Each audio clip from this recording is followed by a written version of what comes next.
Addis Ababa has changed. Addis Ababa now is the new Dubai of Africa, Mr. Speaker. We have a lot of lessons to learn from that country on how they have developed that city to a modern city, Mr. Speaker. And Mr. Speaker, that city grew in less than 10 years to what it is, Mr. Speaker. If you can walk in the middle of the night at 2 a.m. when we were there, Mr. Speaker, in that city without any fear of your security, of your belongings or anything, Mr. Speaker. So, Mr. Speaker, instead of doing a benchmarking in Europe or America or anywhere else in the world or in Singapore or wherever you want to go, Mr. Speaker, we need to do a benchmarking on how to develop a city in Addis Ababa, Mr. Speaker.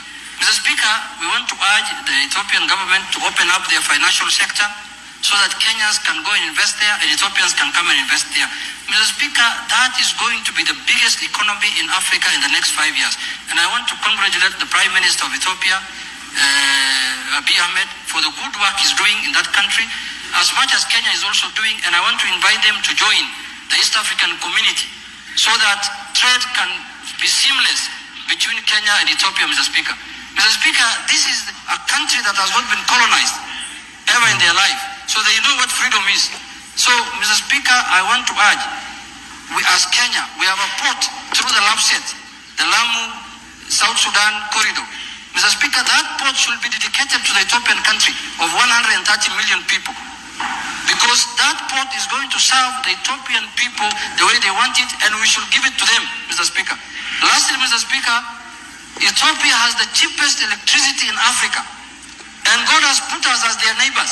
Mr. Speaker, we should import from that country a lot of electricity because electricity is expensive in our country. With those few remarks, I want to welcome the delegation from Ethiopia. ሰማችሁ ባንዳዎች? የውጭ ሀገር ዜጋ እንዲህ በኢትዮጵያ እድገት ይቀናል። እናንተ ኢትዮጵያ እየፈረሰች ነው ትላላችሁ።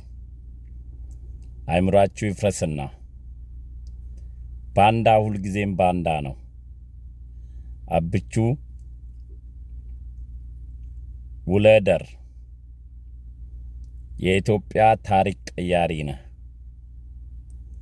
ኤርዶዋን ቱርኪዬን እንደቀየረ አንተም የኢትዮጵያ ቀያሪ ተብለ እንደ አባት እንደምትጠራ ተስፋ እናረጋለን።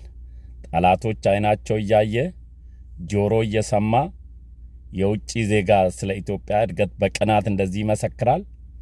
የኛዎቹ ባንዳዎች ግን በእድገቷ ያራሉ።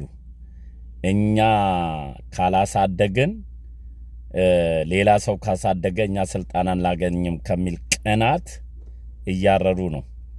ይሄ መቼውም ቢሆን ዓለም የኢትዮጵያ መለወጥ በሙሉ ልብ እየመሰከረ የኛዎቹ ግን አብይ ኢትዮጵያን እያፈረሰ ነው፣ ከኢትዮጵያ እናድን ይላሉ። ኢትዮጵያን ሊያፈርሱ የሚፈልጉ አፍራሽ አስተሳሰብ ውስጣቸው ያለው ለምን ኢትዮጵያ ተለወጠች ብለው ኢትዮጵያ እየፈረሰች ነው ይሉናል።